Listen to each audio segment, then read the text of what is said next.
গৃহহীনদের জন্য রাজধানী Washington DC হয়ে উঠছে অপরাধের স্বর্গ, এমন দাবি করে পরিস্থিতি নিয়ন্ত্রণে ন্যাশনাল গার্ড মোতায়েন করেছেন মার্কিন প্রেসিডেন্ট ডোনাল্ড ট্রাম্প।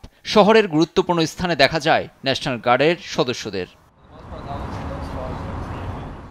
ট্রাম্প প্রশাসন জানিয়েছে ৮০০ সেনার সঙ্গে কেন্দ্রীয় আইন প্রয়োগকারী সংস্থার পক্ষ থেকে যোগ দেবে আরও ৫০০।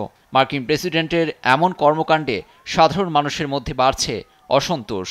প্রতিবাদ জানিয়েছে বিরোধী দল ডেমোক্রেট থেকে নির্বাচিত ওয়াশিংটন ডিসির মেয়র মুরিয়েল বাউসার। একে স্বৈরাচারী পদক্ষেপ আখ্যা দিয়ে বলেন, গত ২ বছরের তুলনায় রাজধানীতে অপরাধের মাত্রা অনেকটাই কমেছে। গত ১ বছরে ওয়াশিংটনে উদ্বাস্তু বেড়েছে ১৪% বেশি। ট্রাম্পের মতে গৃহহীনদের কারণে বেড়েছে অপরাধ।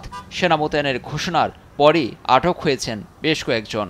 হোয়াইট হাউসের প্রেস সেক্রেটারি ক্যারোলিন লেভিট জানান, হত্যা, অস্ত্র আইন ভঙ্গ, মাদক চোরাচালান, অনৈতিক কার্যকলাপ, হয়রানির মতো অপরাধের সম্পৃক্ততা থাকায় তাদের আটক করা হয়। এ অবস্থায় ন্যাশনাল গার্ড মোতায়েনের বিরোধিতায় চলছে প্রতিবাদ। আমি ওয়াশিংটনে বড় হয়েছি।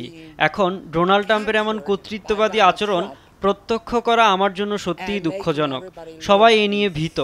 আমি মনে করি এসব পদক্ষেপ ট্রাম্প প্রশাসনের জন্যই নেতিবাচক। তবে ট্রাম্পের সেনা মোতায়েনের ঘটনা এবারই প্রথম নয়। জুনে অভিবাসন ইস্যুতে ডেমোক্রেট শাসিত ক্যালিফোর্নিয়ায় সেনা মোতায়েন করে বিতর্কের জন্ম দেন। নিউজ ডেস্ক, দেশ টিভি।